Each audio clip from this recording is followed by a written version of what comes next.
Samgacchadhvam Vadadhvam Samvo manamsi janata Deva bhagam yatha purve samjanana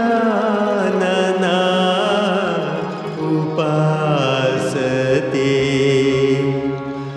Om Samāno Mantraḥ Samitihi Samānī Samānam Manah Sahchitamesha Samāna Mantram Abhimantraye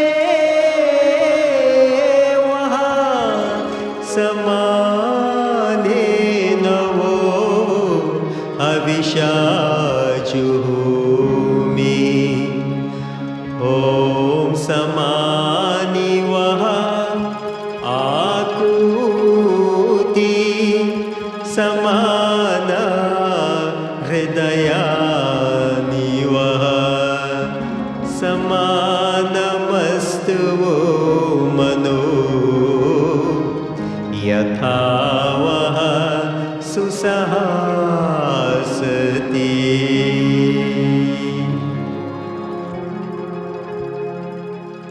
May you move towards one common goal. Speak pleasantly to each other, and let your minds be of one accord to acquire knowledge of various sciences. Unlike the enlightened seers of yore, you ought to meditate upon me alone, who am the only real object of your devotion. Let your thoughts be alike, and the place of your assembly ought to be common. Your minds should be of one accord, and let your hearts be united.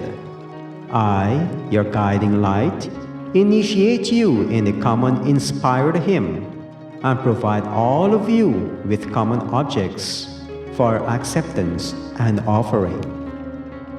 Let your objects of life be the same.